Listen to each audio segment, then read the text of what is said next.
বর্তমানে বাংলাদেশের যে পরিস্থিতি, মন চাই সৌদি সায়েদদের মতো পোশাক পরে তাদের মতো একটা বউ নিয়ে সংসার করি। এবছর যেভাবে গরম পড়তেছে, কোন দিন দেখবে সৌদি প্রবাসী মানিক ভাইয়েরা আমরাও রোদের তাপে ডিম ভাজি করব। এই চুপ কর তো। এই গরমে তোর এইসব কথা শোনার কোনো প্রয়োজন? ওই যে সামনে একটা টং দোকান আছে, চল গিয়ে ঠান্ডা পানি পাই কিনা। তাই দেখি। দোকানের সামনে এসে, মামা একটা ঠান্ডা পানি দেন তো। যাক, অবশেষে দেহে একটু শান্তি পেল। এমন সময় দেখলাম দুইজন ছেলে মিলে একটা মেয়েকে বিরক্ত করতেছে। রানা, ওই দেখ, ওই ছেলে দুইটা ওই মেয়েটাকে বিরক্ত করতেছে। চল তো দেখি। মামা, আপনারা যাবেন না। ও হচ্ছে এলাকার চেয়ারম্যানের পোলা। কেউ কিছু বললে তাকে আরো বিপদে পড়তে হয়। অনেক ক্ষমতা ওদের। মামা, ক্ষমতা পরে দেখব, আগে এর একটা ব্যবস্থা করি। এই চল। সাথে সাথে রানা আর মাহিন আমার সাথে দৌড় দিল। কিও সুন্দরী, তুমি একা যাবা কেন? আমাকেও তোমার সাথে নিয়ে চলো। এই ভাই, তুমি এই মেয়েকে বিরক্ত কেন করছো? কেন রে, তোর কি সমস্যা? আমি যা ইচ্ছে করব, তুই তোর কাজে যা। আমার অনেক সমস্যা রে। কেন, এই মেয়ে কি তোর গার্লফ্রেন্ড লাগে না অন্য কিছু? ও আমার বোন লাগে। তাহলে তোর সামনে তোর বোনকে একটু আদর করি। এই কথা শোনার সাথে সাথে আমার মাথায় রক্ত উঠে যায়, আর সাথে সাথে ছেলেটাকে একটা ঘুষি মারি নাক বরাবর। এটা দেখে ওর চেলাতো ভয়ে দৌড়। আমি আর রানা মিলে ছেলেটাকে ইচ্ছে মতো আপ্যায়ন করলাম, আর মাহিন মেয়েটাকে নিয়ে দোকানে গেছে। আজ তোদের মতো কিছু ছেলের জন্য আমাদের মা বোন রাস্তায় বের হতে পারে না। আরও কিছু দিয়ে বখাটেটাকে ছেড়ে দিলাম। তোদেরকে দেখে নিব। যা, তুই তোর বাপকে নিয়ে আসিস। আমি আর রানা দোকানে আসি। আপু একটু পানি নেন আগে, তারপর আপনি বাসায় যাবেন। মেয়েটা পানি খেলো। আমি আপনাদের বারণ করেছিলাম। এখন দেখবেন এই নিয়ে কত কিছু হয়। যা হবে দেখা যাবে। আপু চলো, তোমাকে আগিয়ে দেই। আচ্ছা, তুমি এখন কোথায় যাচ্ছ? আমি স্কুল থেকে বাসায় আসছিলাম। ও আচ্ছা, তুমি কোন শ্রেণীতে পড়ো? আমি নবম শ্রেণীতে পড়ি। মেয়েটা ভয় পেয়ে আছে। কথা বলার কিছুটা ভয় কাজ করছিল। ভয় পাওয়া স্বাভাবিক এমন একটা পরিবেশ। আজ আমাদের কেউ বিপদে পড়লে ও পাশের মানুষ দেখেও না দেখার ভান করে। ভাইয়া, এটা আমার বাসা। আচ্ছা, ভিতরে যাও, আর সাবধানে চলাচল করবে। জি ভাইয়া, আপনারা ভেতরে আসেন, খাবার খেয়ে যান। না, আজ নয়, অন্য এক সময়। আজ একটা কাজ আছে। আচ্ছা ভাইয়া, আসবেন কিন্তু। এই বলে আমি মাহিন আর রানা চলে আসি। আজ এদের মতো কিছু ছেলেদের জন্য সমস্ত ছেলেরা খারাপ। কথা বলতে বলতে বাসায় চলে আসি। আমি আমার বাসায় চলে আসি, আর মাহিন আর রানা ওদের বাসায় চলে যায়। বাসায় আসতেই আম্মু, এত সময় কোথায় ছিলি? বাসার কত কাজ আছে, এসব কি আমি একা পারি? মাহিন ফোন দিছিল, তাই গেছিলাম। সারাদিন বন্ধু আর ঘোরাঘুরি করলে কি কাজ হবে? আচ্ছা, কাজ করে দিচ্ছি, আর বকতে হবে না। আমি কিছু বললেই তো দোষ। এমন একটা বউ আসবে যে তোকে শাসন করবে। দেখা যাবে। এই বলে বাসার কাজ করতে লেগে যাই। কাজ শেষ হতে হতে মাগরিব হয়ে গেছে, তাই অজু করে নামাজ পড়ে আসি মসজিদ থেকে। এরপর বাসায় এসে একটু ফোন নিয়ে বসি। এরপর এশার নামাজের সময় হয়ে যায়, তাই এশার নামাজ শেষ করে এসে রাতের খাবার খেয়ে নেই। এরপর বিছানায় শুয়ে পড়ি। বিছানায় শুতেই ঘুম চলে আসে। সকালে ফোনের রিংটংয়ের শব্দে ঘুম ভেঙে যায়। রিসিভ করে, হ্যাঁ রানা বল। এখনো ঘুমাচ্ছিস? তাড়াতাড়ি টং দোকানে আয়। আচ্ছা, আসতেছি। ফ্রেশ হয়ে দোকানের দিকে যাই। কিরে, হঠাৎ আসতে বললি যে? আরে, সকালে চা না খেলে কি দিন পার হয়? এমনি গরমে বাঁচার উপায় নেই, তার উপর আবার চা। কিন্তু মাহিন কই? ওই তো চলে আসছে। মামা, 3টা চা দেন। দোকানদার মামাকে বলল। দোকানদার মামা চা দিয়ে বলল, আপনার কি এলাকায় নতুন? এই 2 দিন হলো আসছি। এই বলতে বলতে কে যেন আমার শার্টের কলার ধরলো। আমি পিছনে ফিরতেই বলল, তোর নাম কি রাব্বি? জি, আমার নাম রাব্বি। কিন্তু কেন? তোর তো সাহস কম না, তুই চেয়ারম্যানের ছেলেকে মারধর করছিস। এই কথা বলেই আমাকে গাড়িতে উঠালো। রানা আর মাহিন বলল, আমাদের বন্ধুকে নিতে হলে আমাদেরও নিতে হবে। সত্যি আজকাল এমন বন্ধু পাওয়া ভাগ্যের ব্যাপার। রানা আর মাহিনকে ও গাড়িতে ওঠানো হলো। আমি কিছু বলতে যাব তার আগেই, কেউ কোনো কথা বলবি না, এই বয়সে রক্ত খুব গরম, তাই না? কিছু সময় পর গাড়ি থেমে গেল। এই নাম গাড়ি থেকে। গাড়ি থেকে নেমে আমাদের ভিতরে নিয়ে গেল। ম্যাডাম, নিয়ে আসছি ওরে, এখন কি করব? ওদের ভেতরে নাও, আমি আসতেছি। আমি এত সময় মাথা নিচু করে ছিলাম। মেয়েটার কথা শুনে মাথা উঠালাম। এত সুন্দর কণ্ঠ, সামনে তাকাতেই দেখি পরীর মতো একটা পুলিশিনী দাঁড়িয়ে আছে। দেখে তো আমি পাগল হয়ে গেছি। হঠাৎ করে পিছন থেকে ধাক্কা দিয়ে আমাকে লকআপে ঢুকিয়ে দিল। দূর ভালো করে দেখতেই পেলাম না। মেয়েটি তো বলল আসবে, কিন্তু কখন? কি রে, কি ভাবছিস? বন্ধু, ওই পুলিশিনীকে ভালো লাগছে। তোর বয়স দেখছিস? কম হলেও তোর থেকে 3 বছরের বড় হবে। আরে ভালোবাসায় কোনো বয়স মানে না রে পাগলা। ভালোবাসা হলো দুটো মনের মিল। বয়স শুধু একটা সমাজের জন্য। তোর এই কথা তোর কাছেই রাখ। এর মধ্যে পুলিশিনীটা চলে আসছে। কিরে, তুই নাকি চেয়ারম্যানের ছেলেকে মারধর করছিস? আমি তোর দিকে তাকিয়ে আছি, কোনো কথা বলছি না। পুলিশিনী আমাকে ধমক দিয়ে বলল, কিরে, কি জিজ্ঞেস করছি আমি? জি শুনতে পাইনি, আবার বলবেন। তুই চেয়ারম্যানের ছেলেকে মারধর করছিস কেন? ও, ওই বখাটেটার জন্য আমাকে আনা হয়েছে। তোকে যা জিজ্ঞেস করছি তার উত্তর দে। ওই বখাটেটা একটা মেয়েকে বিরক্ত করছিল তাই। পুলিশিনীটার নাম দেখলাম অনামিকা আক্তার অনু। আমি তাহলে অনু বলেই ডাকবো। তোর সাথে আগে থেকে কোনো ঝামেলা আছে? না গো অনু। কি বললি তুই? ওই কিছু বলি নাই ম্যাডাম। একটা অপরিচিত মেয়ের জন্য তুই কেন চেয়ারম্যানের ছেলের সঙ্গে মারামারি করলি? ম্যাডাম, আপনি একজন মেয়ে হয়ে এই প্রশ্ন করছেন? অনু আর কোনো কথা বলল না। আমাকে আর আমার বন্ধুদের বলল, তোমরা আমার সাথে এসো। আমরা অনুর সঙ্গে গেলাম। আমাদের গাড়িতে উঠতে বলল। আবার কই নিয়ে যাবে আমাদের? আমাদেরকে নিয়ে আসলো একটা বাড়ির সামনে। এই মাহিন, কালকেই তো ওই মেয়েকে এই বাড়িতে ছেড়ে গেছিলাম। কিন্তু আমাদের এই বাড়িতে কেন নিয়ে আসলো? আমি কি জানি, কিছু তো বুঝতে পারছি না। আই চুপ কর আর আমার সাথে আয়। অনু ভিতরে চলে গেছে। আমি, মাহিন আর রানা ও ভিতরে গেলাম। ভিতরে যেতে দেখলাম একজন মধ্যবয়স্ক মহিলা দাঁড়িয়ে আছে। কিরে অনু, এ কাদের ধরে নিয়ে আসলি? মা, এই হচ্ছে সেই ছেলে। আমাকে দেখিয়ে, তার মানে এটা হচ্ছে অনুর মা। আন্টি, আমার কোনো দোষ নেই, সব দোষ ওই বখাটেটার। এর মধ্যে আমাদের কথা শুনে কালকে সেই মেয়েটি চলে আসলো। আরে ভাইয়া, আপনি কখন আসলেন? এই তো এইমাত্র ওই ম্যাডাম আমাদের ধরে আনছে। আপু, তুমি ভাইয়াকে কেন ধরছো? এরা তো কোনো দোষ করেনি। যারা দোষ করেছে তাদেরকে ধরো। আনিশা, তুমি ভেতরে যাও, আমি তো এখানে আছি। আনিশা আর কোনো কথা না বলে চলে গেল। এদিকে এসে বসো। আমরা গিয়ে বসলাম। তোমার নাম কি? জি, আমার নাম রাব্বি। মাহিন আর রানাকে পরিচয় করিয়ে দিলাম। তোমার বাসা কোথায়? আমরা আগে ঢাকা থাকতাম, কিছুদিন হলো গ্রামে আসছি। একটা কথা বলি আন্টি। বলো। আন্টি, আপনাকে তো ঠিক চিনলাম না। আগে তো কখনো দেখিনি আমি গ্রামে আসলে। আসলে আমরা এখানে নতুন এসেছি। আমার মেয়ের পোস্টিংটা এখানে হয় আসা। আমাদের দেশের বাড়ি হচ্ছে যশোর। আন্টি, সব কিছু তো হলো, কিন্তু আমাদেরকে কেন ধরে আনলো? এর মধ্যে অনু চলে আসছে। এখন বলো, তুমি কেন চেয়ারম্যানের ছেলেকে মারধর করছো অপরিচিত একটা মেয়ের জন্য? দেখেন ম্যাডাম, পরিচিত আর অপরিচিত বলে কোনো কথা না। যেখানে অন্যায় দেখবো সেখানেই ঝাঁপিয়ে পড়বো। এর জন্য আইন আছে, তুমি কেন আইন নিজের হাতে তুলে নিবে? আইন? কোন আইনের কথা বলছেন আপনি? যে আইন ধর্ষকদের ছেড়ে দেয় কিছু টাকার জন্য? গতকাল যদি আনিশার কিছু হয়ে যেত, আপনার আইন পারত তাকে তার সম্মান ফিরিয়ে দিতে? আপনি আপনার আইন নিয়ে থাকেন, আমাকে আইন দেখাবেন না। এই বলে আন্টিকে সালাম দিয়ে চলে আসি। বাসা থেকে বের হয়ে সেই টং দোকানের কাছে আসি। সারাদিন পেটে কিছু যায়নি, তাই দোকানে আসলাম। দোকানে এসে যা দেখলাম তার জন্য মোটেও প্রস্তুত ছিলাম না। কারণ দোকানের কাছে আসতেই দেখতে পাই দোকানদার মামাকে কারা যেন খুব মারধর করে ফেলে রেখে গেছে। আমি দৌড় দিয়ে তার কাছে যাই। কিছু জায়গায় কেটে গেছে। এটা কিভাবে হলো মামা? আর কারা আপনাকে এইভাবে মারধর করলো? ওই চেয়ারম্যানের ছেলে আর তার দলবল। কিন্তু ওরা আপনাকে কেন মারলো? কালকের ওই ঘটনার জন্য চেয়ারম্যানের ছেলে আর তার দলবল আসছিল তোমার খোঁজ নিতে। আমাকে জিজ্ঞেস করলে আমি কিছু না বলাতে আমাকে মারধর করে। আপনি কেন কিছু বললেন না? বলে দিলে তো আর আপনাকে কিছু করতো না। তুমি একটা মেয়েকে বাঁচিয়েছো, আর আমি কিনা তোমার ক্ষতি করার জন্য তাদেরকে সব কিছু বলে দিব?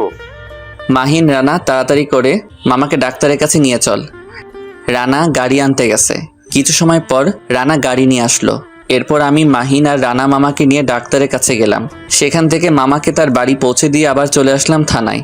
একজন কনস্টেবলকে বললাম, এই যে আপনাদের ম্যাডাম কোথায়? ম্যাডাম তো এখনো আসেনি, এখনই চলে আসবে। আমরা পুলিশিনীর জন্য অপেক্ষা করে বসে আছি। কিছু সময় পর পুলিশিনী আসলো। কি ব্যাপার, তোমরা আবার এখানে? ওই সময় তো অনেক আইন শেখালেন, এখন আপনার আইনের ক্ষমতা দেখান। কি সব বলছো, ঠিক করে বলো। গতকালকে আনিশাকে বাঁচানোর জন্য আর চেয়ারম্যান ছেলে আমার সম্পর্কে খোঁজ নিতে ওই টং দোকানে ওয়ালাকে মারধর করে। এখন আপনি আপনার আইন দেখান, দেখি কি করতে পারে। আচ্ছা তোমরা যাও, আমি দেখছি। দেখেন, না হলে আবার আমাকে দেখতে হবে। এই বলে আমি বাসায় চলে আসি। এই যে নবাব সাহেব, সে সকালবেলা না খেয়ে বের হলি, আর এই সন্ধ্যার সময় আসার সময় হলো। সারাদিন কোথায় ছিলি? আমি আর আম্মুকে কিছু বলিনি, বললে তো হাজার চিন্তা করবে। একটা কাজ ছিল তাই। এই বলে আমি ফ্রেশ হতে চলে যাই। ফ্রেশ হয়ে রুমে গিয়ে শুয়ে আছি। সারাদিন এত কিছুর জন্য মাথা ব্যথা করছিল, তাই শুয়ে আছি। কখন ঘুমিয়ে গেছি নিজেও জানি না। হঠাৎ আম্মুর ডাকে ঘুম ভেঙে যায়। এই খাবার খেতে হবে না। তুমি যাও, আমি ফ্রেশ হয়ে আসছি। আমি ফ্রেশ হয়ে রাতের খাবার খেয়ে শুয়ে পড়ি। সকালে রানা কল দিল। রাব্বি, কই তুই? কেমন জাননি লাগলো ওর গলা। আমি তো বাসায়। কেন, কি হয়েছে? তুই তাড়াতাড়ি করে আনিশাদের বাসায় আয়। কিন্তু কেন? আর আনিশাদের বাসায় যাব কেন? আমি ফোনে এত কিছু বলতে পারবো না, তুই তাড়াতাড়ি আয়। এই বলে ফোন কেটে দিল।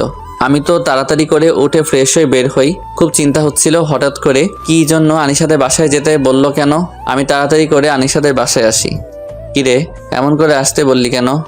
তোরে ম্যাডাম আসতে বললো তাই। ম্যাডাম আসতে বলল কেন? আর ম্যাডাম কোথায়?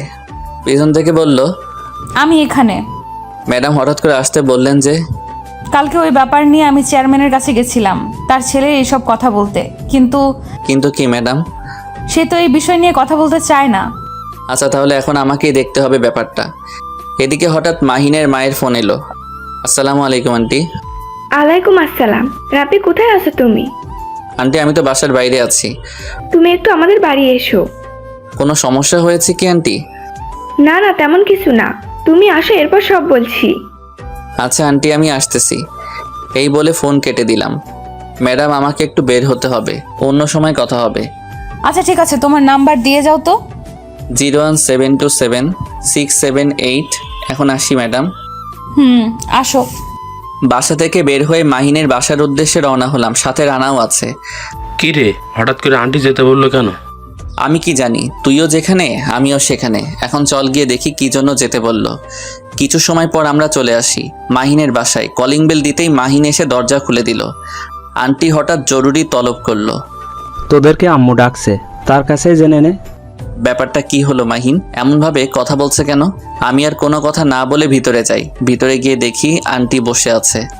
আসসালামু আলাইকুম আন্টি। আলাইকুম আসসালাম। আন্টি হঠাৎ আসতে বললেন। কি বলবো বলো বাবা। কি হয়েছে আমাকে বলেন আন্টি। দেখো রাব্বি, আমার বয়স হয়েছে, বড় 2 মেয়েকে বিয়ে দিচ্ছি। এখন এই একটা ছেলেকে নিয়ে আমি আসছি। আমার কি কোনো স্বাদ আহ্লাদ নেই? মাহিনকে বিয়ে করার জন্য কত করে বলতেছি, কিন্তু ও কিছুতেই রাজি হচ্ছে না। তোমরা একটু ওরে বোঝাও। যদি তেমন কেউ থেকে থাকে তাহলে তাও বলতে পারে, আমার কোনো সমস্যা নেই।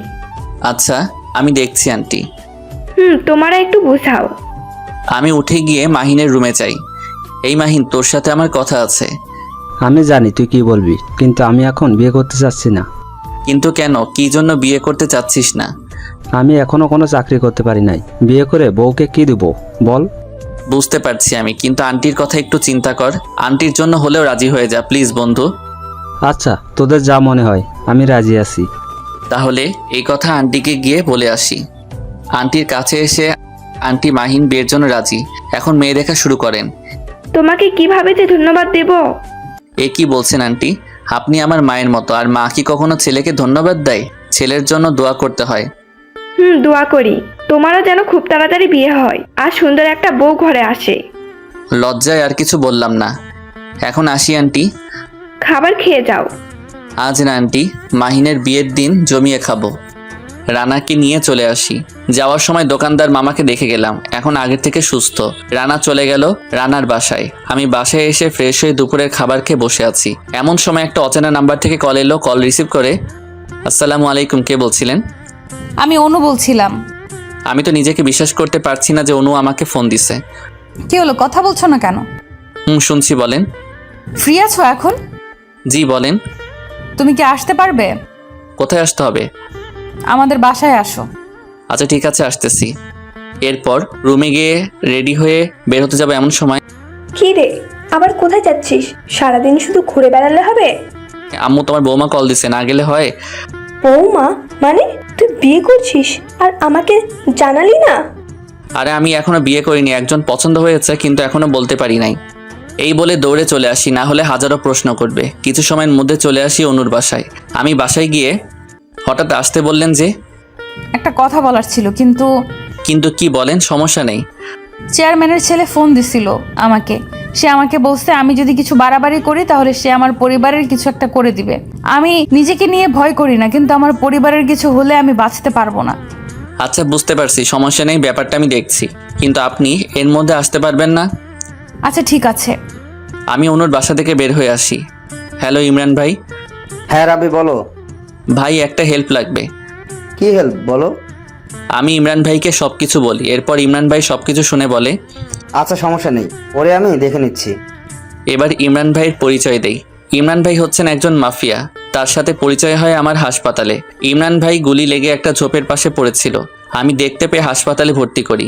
গুলি লাগার জন্য অনেক রক্ত বের হয়ে যায়। ডাক্তার বলে তখনই এবি পজিটিভ রক্তের প্রয়োজন।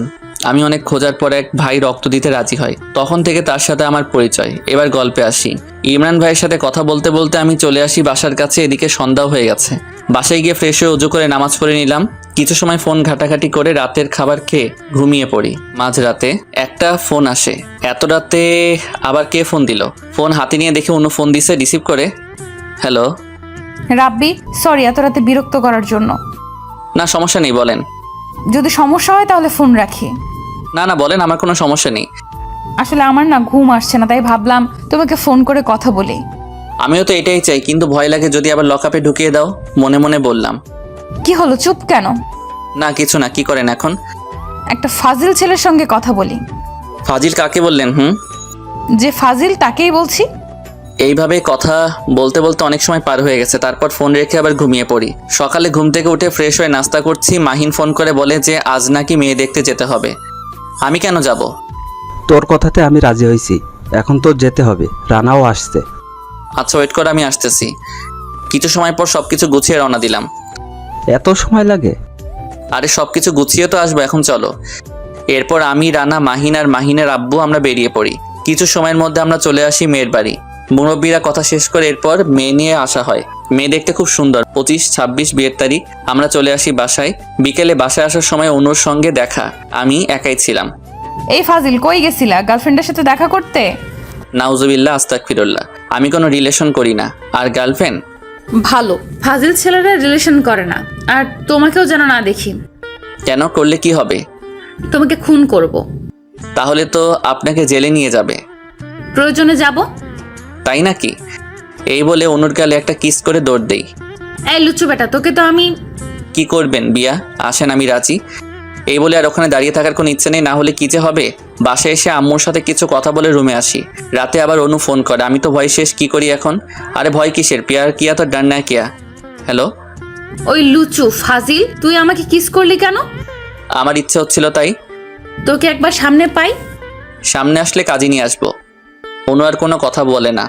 কি হলো, চুপ কেন? না কিছু না। আচ্ছা কাল কথা হবে। বলে রেখে দেয় অনু। সকালে শুনতে পাই চেয়ারম্যানের ছেলে নাকি আত্মহত্যা করেছে। এটা নিয়ে পুরো এলাকা তোড়পাড়। সবার মুখে একটাই কথা বেশ হয়েছে, মারা গেছে। এর মধ্যে ইমরান ভাইয়ের ফোন। আসসালামু আলাইকুম ইমরান ভাই। ওয়ালাইকুম আসসালাম। কেমন আছেন? ভালো। কি খবর পাইছো? কিন্তু এটা না করলেও হতো, শুধু একটু ভয়। আর কিছু বলতে পারলাম না। ওরে সব কিছু বলছি, ও রাজি না তো কি করব, তাই ওরে এটা করছি। যদি খুন করতাম তাহলে তুমি ফেসে যেতে, তাই এমন করছি। আচ্ছা এখন রাখি। আচ্ছা ভাই, আসসালামু আলাইকুম। ওয়ালাইকুম আসসালাম। এর মধ্যে অনু তার টিম নিয়ে চলে আসছে। সবাইকে সরিয়ে দিয়ে লাশ নামিয়ে তদন্ত করছে। এটা খুন না আত্মহত্যা? না, কিছু পাইনি, বাঁচা গেল। লাশ নিয়ে গেল পোস্টমর্টেম করার জন্য। এইভাবে দিন পার হয়ে গেছে। রাতে অনু ফোন করে বলল, রাব্বি কি করো? এই তো শুয়ে আছি। আপনি? তোমার সাথে কথা বলি। আচ্ছা কালকে দেখা করতে পারবে? কেন, কোনো সমস্যা হয়েছে কি? না না, কোনো সমস্যা হয়নি। আচ্ছা দেখা করতে না চাইলে আসতে হবে না, রাখি। এই না না, বলেন কোথায় আসতে হবে? কালকে আমাদের থানার পাশে যে রেস্টুরেন্ট আছে ওই জায়গায়। আচ্ছা ঠিক আছে, আমি তো তোমার জন্য সব কিছু করতে পারি, আমার পুলিশিনি। আচ্ছা এখন ঘুমাও। আচ্ছা ভাই, গুড নাইট। Good night. পরের দিন সকালে অনুর বলে দেওয়া জায়গায় চলে আসি। ভিতরে গিয়ে দেখি অনু বসে আছে। সরি, একটু দেরি হয়ে গেছে। সমস্যা নেই, বসো। এখন বলেন, আসতে বললেন যে? আসলে আর কিছু বলার আগেই ফোন আসলো। আসসালামু আলাইকুম স্যার। অনুর স্যার কল দিছে মনে হয়। ওপাশ থেকে কি বললো জানি না, তবে অনু। সরি স্যার, আমি এখনই আসছি। আমার এখন যেতে হবে, স্যার আমাকে যেতে বলেছে। আচ্ছা সমস্যা নেই, ফোনে বললেই হবে। আচ্ছা বাই। অনু চলে গেল, আমিও চলে আসি মাহিনের বাসায়। আন্টি, মাহিন কোথায়? মাহিনের রুমে আছে, গিয়ে দেখো। আচ্ছা আন্টি। এই, তুই আজ বাইরে গেলি না যে? কোনো রেসপন্স নেই। কার সঙ্গে যেন ফোনে কথা বলছে। কি রে, কার সঙ্গে কথা বলিস? তোর ভাবি। আচ্ছা, বিয়ে করতে চাচ্ছিলা, এখন তো বিয়ের আগেই শুরু। একটু তো বলতেই হয়। আচ্ছা কথা বলো, আমি যাই। ওই দাঁড়া, আমিও যাব। এরপর মাহিন কল কেটে দিয়ে বাইক নিয়ে বের হয়। হঠাৎ করে আমার ফোনে ফোন আসে আমার অফিসের ম্যানেজার স্যারের। হ্যালো, আসসালামু আলাইকুম স্যার, কেমন আছেন? ওয়ালাইকুম আসসালাম, আলহামদুলিল্লাহ ভালো। তুমি কেমন আছো? জি আলহামদুলিল্লাহ ভালো। তুমি এখন কোথায় আছো? স্যার আমি তো গ্রামের বাড়িতে ছুটিতে আছি। কেন, কি হয়েছে স্যার? না কিছু না, তোমার ইমেইলে কিছু ডকুমেন্ট দেওয়া হয়েছে, ওইগুলো কমপ্লিট করে দিও। জি স্যার। Okay bye. আসসালামু আলাইকুম। ওয়ালাইকুম আসসালাম। ফোন কেটে দিল। কি হলো? আর ভালো লাগে না, ছুটিতে এসেও কাজ। তাতে কি, শুধু তো ঘুরে ফিরেই চলে যাই। কিছুদিন কাজ করে নে। তুইও? আচ্ছা শোন, আমিও হেল্প করব তোকে, সমস্যা নাই। রানাও করবে। ধন্যবাদ বন্ধু। বন্ধুদের মাঝে কিসের ধন্যবাদ? সরি। আবার সরি? আচ্ছা আর কিছু বলবো না। আচ্ছা এখন চল বাসায় গিয়ে ল্যাপটপ নিয়ে আসি, তারপর তোদের গেস্ট হাউসে থেকে কাজ করব। চল। আমি বাসায় এসে আম্মুকে বলি, আম্মু আমার কিছুদিনের জন্য একটা কাজ করতে হবে, তাই ফোন ধরতে পারবো না। বাসা থেকে চলে আসি, রানাও সাথে আছে। তিনজনে চলে আসি মাহিনদের গেস্ট হাউসে। এরপর কাজ শুরু করি। এভাবে চলে গেল কিছুদিন। এর মধ্যে অনু অনেক ফোন দিছে, কিন্তু কথা হয়নি কাজের চাপে। সকল কাজ শেষ করে ম্যানেজার স্যারকে ইমেইল করে বাসায় চলে আসি। বাসায় এসে ফ্রেশ হয়ে নিচে আসি। রাব্বি, তোর সাথে কথা ছিল। আম্মু বলো। আসলে তোকে না জানিয়ে তোর বিয়ে ঠিক করে ফেলেছি। কি বিয়ে? আর কার সঙ্গে? মেয়ে কেমন? চিনি না, জানি না, না দেখে বিয়ে করে নিব বললেই হলো। মেয়ে পুলিশে চাকরি করে, নাম অনামিকা আক্তার অনু। অনু? আমার অনু? তোর অনু মানে? তুই কি মেয়েটাকে চিনিস? ওইসব পরে, আগে বলো তুমি মেয়েকে কোথায় দেখলে? আমি দেখবো কেন? তুই যাওয়ার 4 দিন পরে একজন মহিলার সঙ্গে একজন মেয়েও আসে। তাদের সঙ্গে কথা বলে যা বুঝলাম, মেয়েটা তোকে পছন্দ করে, আর মেয়েটা দেখতেও খুব সুন্দর, তাই আর না করিনি। আচ্ছা ঠিক আছে, আমি আসছি। এই বলে রওনা হলাম আমার হব নতুন শ্বশুর বাড়ির উদ্দেশ্যে। বাসায় যেতে আন্টির সঙ্গে দেখা। আসসালামু আলাইকুম আন্টি, কেমন আছেন? ওয়ালাইকুম আসসালাম, আলহামদুলিল্লাহ ভালো। তুমি? জি আলহামদুলিল্লাহ ভালো আন্টি। অনু কোথায়? এই কথা বলতেই অনু, আম্মু তুমি ওরে আমার বাসা থেকে যেতে বলো, না হলে কিন্তু আমি ওরে এনকাউন্টার করে দেব। বললেই চলে যাব নাকি? এটা আমার হব নতুন শ্বশুর বাড়ি, আমি যাব না। কোনটা তোর শ্বশুর বাড়ি? তোরে কতগুলো ফোন দিছি, তখন কোথায় ছিলি? আসো। তুই কোনো কথা বলবি না, বের হয়ে যা। আচ্ছা আন্টি আমি আসি, আর কখনো আসবো না। তোর আসতে হবেও না। আমি মন খারাপ করে বাসায় চলে আসি। আম্মু জিজ্ঞেস করছে কি হয়েছে, কিছু বলিনি। অনুর রাগ হওয়াটা স্বাভাবিক, যদি ভালোবাসার মানুষের সাথে কথা না হয় তাহলে রাগ হবেই। আমি অনুকে ফোন দিলাম, কিন্তু ধরলো না। টেক্সট করলাম, তাও রিপ্লাই নেই। এভাবে আরো 2 দিন চলে গেল।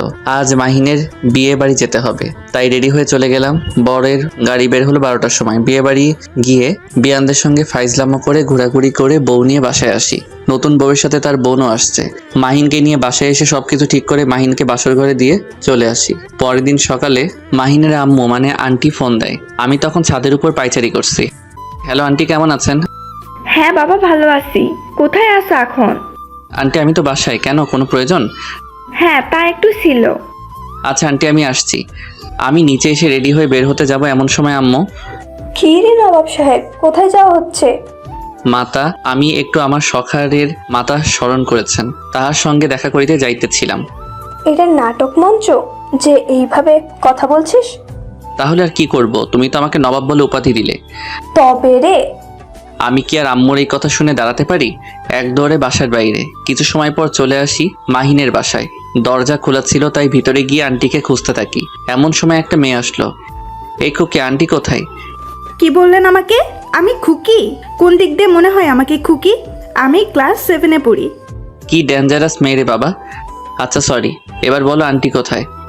আপনার আন্টিকে আমি কি করে জানবো? আমি তো এখানে নতুন। আচ্ছা মাহিন, তোমার কি হয় সম্পর্কে? মাহিন ভাইয়া হচ্ছে আমার মামাতো ভাই। কিন্তু তোমাকে তো কালকে দেখি নাই বিয়েতে। আসলে আমি সকালে আসছি, ভাইয়ার বিয়েতে যেতে পারি নাই, আমার পরীক্ষা ছিল। ও, এখন তোমার আন্টিকে বলো যে মাহিনের বন্ধু আসছে।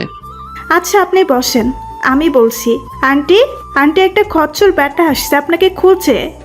কি বললো এই পুচকি? আন্টি নিচে আসতে আসতে বললেন, কি রে, কি বলছিস তুই? আরে রাবি কখন আসলে? এই তো এইমাত্র আসছি আন্টি। আন্টি আসতে বললেন যে। আগে নাস্তা করো, তারপর বলছি। আমি নাস্তা করে আসছি। করে আসছো তো কি হয়েছে, আবার করবে, আসো। সমস্যা নেই আন্টি, আপনি নাস্তা করে আসেন, আমি আছি। এর মধ্যে মাহিন আর তার স্ত্রী চলে আসে। আরে রাব্বি, কখন আসলি? কিছু সময় হলো। রূপা, এ হচ্ছে আমার বেস্ট ফ্রেন্ড রাব্বি। তোমাকে যার কথা বলছিলাম, গতকাল তো আর পরিচয় করিয়ে দিতে পারি নাই, এখন দিলাম। আসসালামু আলাইকুম ভাইয়া। ওয়ালাইকুম আসসালাম ভাবি। আয়, নাস্তা করতে করতে কথা বলি। না, আমি নাস্তা করে আসছি। আমি কিন্তু এবার রেগে যাব, আসো বলছি। আমি আর কি করি, গেলাম নাস্তা করার জন্য নাস্তার টেবিলে। রাবি, তোমাকে আমি আসতে বলিনি, তোমার বন্ধু আসতে বলছে। কেন, কোনো সমস্যা মাহিন? আসলে তোরে রূপা কিছু বলতে চাই। কি হচ্ছে বুঝলাম না আন্টি। আপনি বলছেন আপনি না মাহিন বলবে, মাহিন বলছে ও বলবে না ভাবি বলবে। আমাকে একটু বলবেন কি হয়েছে? ভাইয়া আসলে সমস্যা নেই ভাবি, বলেন কি বলবেন। আসলে আমার সাথে আমার ছোট বোন আসছে। ও আমাকে বলতেছে যে এই এলাকা ঘুরে দেখবে। আপনার ভাইয়া কি বলেছে, কিন্তু উনি বলেছে আপনার কথা। আমি কেন, আপনারা সবাই চলেন। না বাবা, নতুন বউ এভাবে বাহিরে গেলে লোকে খারাপ বলে। কিছুদিন পর যেও, সমস্যা নেই। হ্যাঁ ভাইয়া, প্লিজ নিয়ে যান। দেখ বন্ধু, আমি নিতে পারতাম, কিন্তু আমি গেলে রূপা মন খারাপ করবে। হাইরে, এই ছেলে বিয়ে করতে চাচ্ছিল না, সে এখন ভাবির মন খারাপের কথাও ভাবে। শুনেন ভাবি, মাহিন তো বিয়ে করতে রাজি না, ওরে তো ধরে বেঁধে বিয়ে দিছি। ভাবি মাথা নিচু করে মুচকি মুচকি হাসতেছে। বাদ দে সব, এখন তুই রিমিকে নিয়ে ঘুরতে যাবি। আচ্ছা, কিন্তু যাকে নিয়ে যাব সে কোথায়? রুমে আছে, বের হওয়ার সময় আসবে। আচ্ছা, বের হতে বলো। মাহিন গিয়ে ডেকে নিয়ে আসে। রাব্বি, এ হচ্ছে রিমি। রিমি, এ হচ্ছে আমার বন্ধু, তুমি ওর সঙ্গে যাবে। না রিমি আপু, এই খচ্চর ব্যাটার সঙ্গে যেও না। এ কি নীলা, এ কেমন কথা? তার মানে মেয়েটির নাম নীলা? ভাইয়া উনি আমাকে খুকি বললো কেন, তাই আমি খচ্চর বলছি। নীলার কথা শুনে সবাই হেসে দিল। রাব্বি, এই খুকিকেও নিয়ে যা। ভাইয়া তুমিও যাও, কারোর সাথে কথা বলবো না। নীলা চলে গেল। মাহিন আমাকে বাইকের চাবি দিয়ে বলল, এই নে, রিমিকে নিয়ে ঘুরিয়ে নিয়ে আয়। আচ্ছা তুই থাক। আমি বাইকটা বের করে রিমিকে নিয়ে বের হই। কিছু সময় পর একটা নদীর পাড়ে এসে দাঁড়ালাম। সেখানে কিছু সময় ঘুরে যখন গাড়ি ঘোরাতে যাব, তখন দেখি অনু দাঁড়িয়ে আছে। অনু, তুমি এখানে? অনু কিছু না বলে গাড়ি করে চলে যায়। উনি কি আপনার গার্লফ্রেন্ড? শুধু গার্লফ্রেন্ড না, বিয়েও ঠিক। আজ কি হবে কে জানে। রিমিকে আর কিছু সময় ঘুরিয়ে বাসায় আসি। রিমিকে বাসায় দিয়ে আমি চলে আসি বাসায়। রাব্বি তারা, তোর সাথে কথা আছে। ফ্রেশ হয়ে আসি, তারপর শুনছি। না, এখনই শুনবি। আচ্ছা বলো, কি বলবা? কালকে একটা জায়গায় যেতে হবে, রেডি থাকিস। আর আজ কোথাও যাবি না। কি ব্যাপার আম্মু, এমনভাবে কথা বলছে কেন? পরের দিন সকালে রেডি হয়ে বের হই। কিছু সময়ের মধ্যে চলে আসি। এই কি, এটা তো অনুর বাসা। আম্মু, আমরা এখানে কেন? একটা কাজ আছে তাই। ভিতরে যেতে আন্টির সঙ্গে দেখা, সালাম দিয়ে আমরা বসি। রাব্বি, তোমার কথা কি শুনছে? কি আন্টি? তুমি কোন মেয়েকে নিয়ে বাইকে করে ঘুরতে গেছিলা? ও হচ্ছে আমার বন্ধুর শালি, আমাকে বললো তাই ঘুরিয়ে আনছি। ও, এই ব্যাপার তাহলে। এই জন্য অনু না খেয়ে আছে কাল থেকে। কি বলেন আন্টি, আপনি আগে বলবেন না? রাব্বি, অনু উপরে আছে, তুমি যাও ওরে নিয়ে আসো। আচ্ছা আন্টি। আমি উপরে যেতে দেখি অনু ল্যাপটপ নিয়ে কিছু কাজ করছে। হাই। এই, তুই এখানে কেন? আমি আমার শ্বশুর বাড়ি আসছি। কোনটা তোর শ্বশুর বাড়ি? এইটা আমার শ্বশুর বাড়ি। তারা দেখাচ্ছি তোর শ্বশুর বাড়ি। এই বলে যখনই আসতে যাবে পা পিছলে পড়ে যেতে যাই, তখন আমি ধরে বসি, এরপর কোলে তুলে নিচে নেমে আসি। অনু তো আমাকে কিলঘুষি দিতেই আছে। আমাকে এভাবে আসতে দেখে আন্টি আর আম্মু তো হাসতেছে। নিচে আমার আন্টি সবকিছু বুঝিয়ে বলে, কিন্তু তারপর অনু কিছু খাবে না। ওরা এখনই আমার বাসা থেকে চলে যেতে বলো। না, যাব না, আগে খেয়ে নাও তারপর। তুই আগে বের হয়ে যা। আচ্ছা ঠিক আছে, যাচ্ছি, আর কোনোদিন আসবো না। এই বলে হাঁটা শুরু করি। তখন আন্টি, কেউ যদি আমার বাসা থেকে এক পা বের হয় তাহলে তার খবর আছে। আম্মু তুমি বলে দাও, আমি কাউকে ভয় করি না। তবে রে আনিসা, আমার লাঠি নিয়ে আয় তো। আমি আর পা না বাড়িয়ে পিছনে চলে আসি। সবাইকে বিশ্বাস করলেও এই পুলিশিনীকে নেই। আমি এসে চেয়ারে বসি, তারপর অনুকে খাইয়ে দিয়ে সবাই এক জামায় আসি। তাহলে আগামী সপ্তাহে বিয়ের দিন তারিখ দেওয়া যায়? না, আজই বিয়ে করব, তুমি কাজে নিয়ে আসো। কিন্তু কোনো কিন্তু না। এরপর কাজী এলো। আমিও সবাইকে আসতে বলি। রানা, মাহিন, ওরা সবাই আসে। আমাদের বিয়ে সুন্দরভাবে শেষ হয়। আজ আমাদের নতুন জীবন শুরু। আপনারা সকলে দোয়া করবেন আমাদের জন্য।